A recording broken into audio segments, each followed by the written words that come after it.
Guys, prime മിനിസ്റ്ററിനെ കുറിച്ചാണ് ഞാൻ ഈ ക്ലാസ്സിൽ എടുക്കാൻ പോകുന്നത്. ഒന്നാമത്തെ കാര്യം, prime minister is appointed by the president. Prime മിനിസ്റ്ററിനെ അപ്പോയിന്റ് ചെയ്യുന്ന പ്രസിഡന്റ് ആണെന്നുള്ള കാര്യം ഓർത്തു വയ്ക്കുക. ലോക്സഭയിലെ ഒരു ഇലക്ഷനിൽ ഏതെങ്കിലും ഒരു പാർട്ടി നല്ലൊരു മെജോറിറ്റി ഫോം ചെയ്തു. ആ മെജോറിറ്റി ഫോം ചെയ്തപ്പോൾ അവർക്ക് ഗവൺമെന്റ് ഫോം ചെയ്യാം, അല്ലെങ്കിൽ അവർക്ക് ഗവൺമെന്റ് ഫോം ചെയ്യാനുള്ള ആ ഒരു മെജോറിറ്റി, ക്ലിയർ മെജോറിറ്റി കിട്ടിക്കഴിഞ്ഞാൽ ആ പാർട്ടിയിൽ ജയിച്ചു പോകുന്ന ഏതെങ്കിലും ഒരു കാൻഡിഡേറ്റിനെ ആയിരിക്കും നമ്മൾ എന്താക്കുന്നത്, ഇന്ത്യയുടെ പ്രൈം മിനിസ്റ്റർ ആക്കുന്നത് എന്നുള്ള കാര്യം ഓർത്തു വയ്ക്കുക. ഇനി all other council of ministers are appointed by the president on the advice of prime minister. Prime minister advise ചെയ്യുന്നത് പ്രകാരമാണ് ബാക്കി ഏത് മിനിസ്റ്റേഴ്സും എന്താകുന്നത്, ബാക്കി എല്ലാവരെയും പ്രൈം മിനിസ്റ്റേഴ്സ് ആക്കുന്നത്. Council of ministers are appointed by the president on the advice of prime minister. ഇനി പ്രൈം മിനിസ്റ്ററിന്റെ കാര്യം പറയുകയാണെങ്കിൽ, prime minister of India is the head of the government of India. Government of ഇന്ത്യയുടെ head ആരാന്ന് ചോദിക്കുമ്പോൾ അത് prime minister ആണ്. ഇനി prime minister has the authority to assign portfolios to ministers. മിനിസ്റ്റേഴ്സിന് ഓരോ വകുപ്പുകൾ കൊടുക്കുന്ന, പോർട്ട്ഫോളിയോസ് കൊടുക്കുന്ന ആരായിരിക്കും എന്ന് ചോദിച്ചു കഴിഞ്ഞാൽ അത് പ്രൈം മിനിസ്റ്റർ ആയിരിക്കും. ഓരോ മിനിസ്റ്റേഴ്സിന് ഇപ്പോൾ ലോ മിനിസ്റ്റർ എന്നുള്ള ആ ഒരു പോർട്ട്ഫോളിയോ കൊടുക്കുന്ന പ്രൈം മിനിസ്റ്റർ ആയിരിക്കും.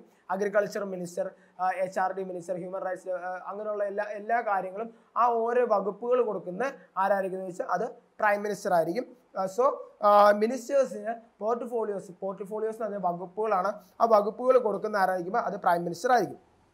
ഇനി the prime minister is the chairman of the cabinet and presides the meetings in the cabinet. ക്യാബിനറ്റിന്റെ ഹെഡ് ആരായിരിക്കും ചോദിച്ചാൽ അത് പ്രൈം മിനിസ്റ്റർ ആയിരിക്കും എന്നുള്ള കാര്യം ഓർത്തു വയ്ക്കുക. Prime minister represents countries for high level international meetings. എല്ലാ രാജ്യത്തിന്റെ എല്ലാ ഇന്റർനാഷണൽ ഹൈ ലെവൽ മീറ്റിംഗ്സും എന്ത് ചെയ്യുന്നു, അതിന്റെ പ്രതിനിധിയായിട്ട് ആക്ട് ചെയ്യുന്ന എപ്പോഴും പ്രൈം മിനിസ്റ്റർ ആയിരിക്കും. ഇനി who is the link between president and cabinet. ക്യാബിനറ്റിന്റെയും പ്രസിഡന്റിന്റെയും ഇടയിലുള്ള ആ ലിങ്ക് ആരാന്ന് ചോദിക്കുമ്പോൾ അത് പ്രൈം മിനിസ്റ്റർ ആണെന്നുള്ള കാര്യം ഓർത്തു വയ്ക്കുക. Prime minister is the link between president and cabinet. He communicates all decisions of the cabinet to the president which relate to the administration of the affairs of union, proposals for legislation. അതായത് ക്യാബിനറ്റിന്റെ എല്ലാ തീരുമാനങ്ങളും പ്രസിഡന്റിനെ അറിയിക്കുക എന്നുള്ള ആ ഒരു കർത്തവ്യം നിശ്ചിതമായിരിക്കുന്നത് prime മിനിസ്റ്ററിൽ ആണെന്നുള്ള കാര്യം ഓർത്തു വയ്ക്കുക.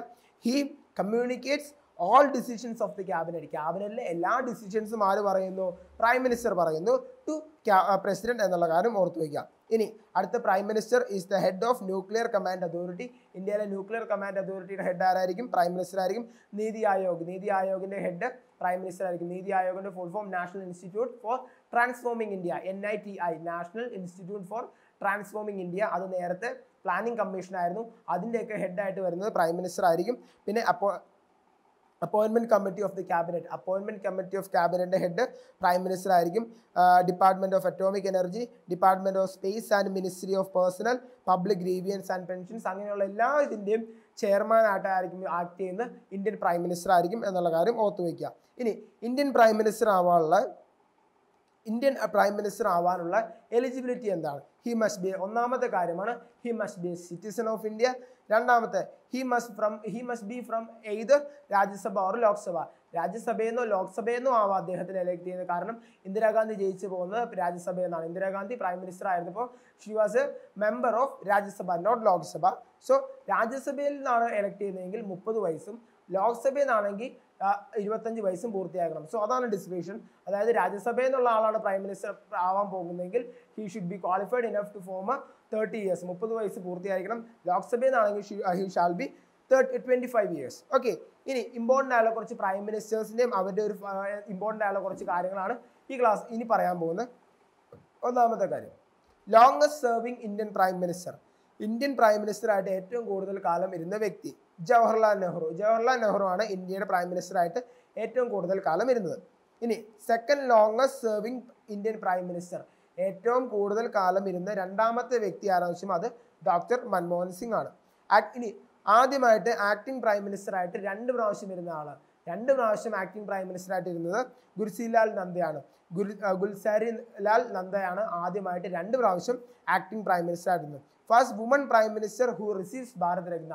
ഇന്ത്യയുടെ ആദ്യത്തെ woman prime minister who receives Bharat Ratna ആരാധിക്കുന്ന ഇന്ദിരാഗാന്ധിയാണ്. ഇനി first non Congress prime minister of India.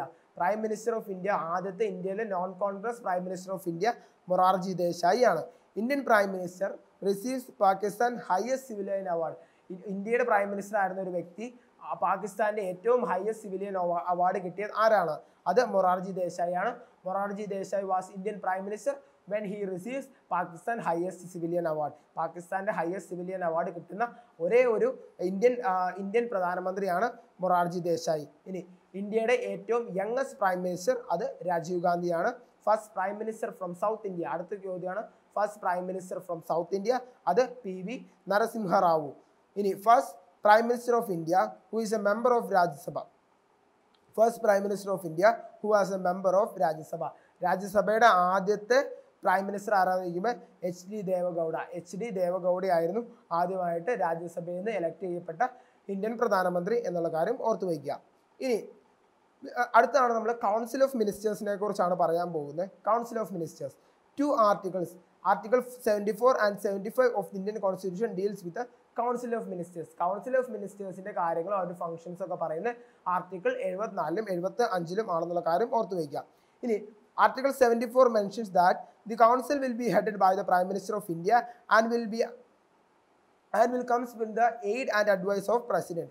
അതായത് കൗൺസിൽ ഓഫ് മിനിസ്റ്റേഴ്സിന്റെ ഹെഡ് ആരായിരിക്കും എന്ന് ചോദിക്കുമ്പോൾ അത് പ്രൈം മിനിസ്റ്റർ ആയിരിക്കും. അത് ആർട്ടിക്കിൾ 74 പ്രകാരമാണ്. And they shall be act only on the aid and advice of president. President എയ്ഡും അഡ്വൈസും അനുസരിച്ചായിരിക്കും അവർക്ക് ആക്ട് ചെയ്യാൻ പറ്റുള്ളൂ. Okay, they are appointed by the. അപ്പോൾ ഇനി അടുത്ത 75 പറയുന്ന ആർട്ടിക്കിൾ 75 പറയുന്ന ക്യാബിനറ്റ് അല്ലെങ്കിൽ കൗൺസിൽ ഓഫ് മിനിസ്റ്റേഴ്സിനെ അപ്പോയിന്റ് ചെയ്യുന്ന പ്രസിഡന്റ് ആയിരിക്കും on the advice of prime minister. പിന്നെ 15% കൂടുതൽ council of ministers not more than 15, അതായത് ലോക്സഭയിലെ മൊത്തം സ്ട്രെങ്ത്തിന്റെ 15% കൂടുതൽ എന്താവാൻ പാടില്ല, കൗൺസിൽ ഓഫ് മിനിസ്റ്റേഴ്സിന്റെ സ്ട്രെങ്ത് വരാൻ പാടില്ല. Okay, it's very important. 15% of the total number of Lok Sabha exceed ചെയ്യാൻ പാടില്ല. ആ ഒരു 15% എക്സീഡ് ചെയ്യാൻ പാടില്ല ആര്, കൗൺസിൽ ഓഫ് മിനിസ്റ്റേഴ്സിന്റെ സ്ട്രെങ്ത് എന്നുള്ള കാര്യം ഓർത്തു വയ്ക്കുക. അത് 91st കോൺസ്റ്റിറ്റ്യൂഷണൽ അമെൻമെന്റ് വഴിയാണ് ആ ഒരു പ്രൊസീജിയർ വന്ന്. 91st Constitutional Amendment Act provides for the disqualification of minister when he stands disqualified as a member of parliament. അതൊന്നും അല്ല അതിനകത്ത് പറയാനുള്ള. ഇത്രയും കാര്യങ്ങൾ നിങ്ങൾ ഓർത്ത് വെച്ചാൽ മതി. 91st Constitutional Amendment വഴി എന്താ പറയുക, 15% കൂടുതൽ സ്ട്രെങ്ത് വരാൻ പാടില്ല ആർക്ക്, ലോക്സഭയിലെ സ്ട്രെങ്ത്തിന്റെ പ്രകാരം വരാൻ പാടില്ല council of ministers. Council of ministers shall not exceed 15% of the total number of Lok Sabha എന്നുള്ള കാര്യം ഓർത്തു വയ്ക്കുക. ഇനി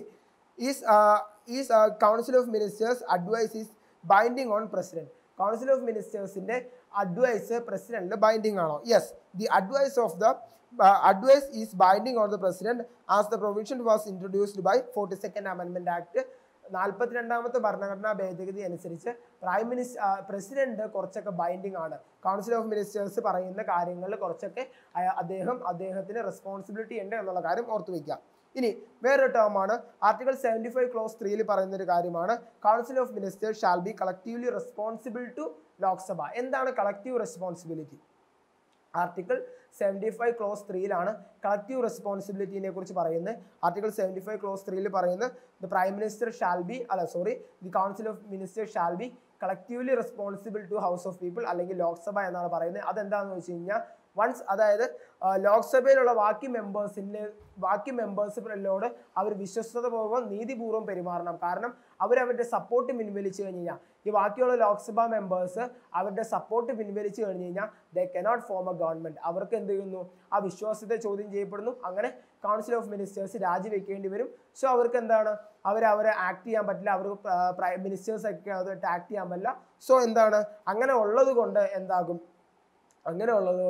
ലോക്സഭയിലോട് അവർ കളക്റ്റീവായിട്ട് റെസ്പോൺസിബിൾ ആയിരിക്കും. Council of ministers shall be collectively responsible to Lok Sabha according to article 75 clause 3 of Indian constitution. Okay, thank you.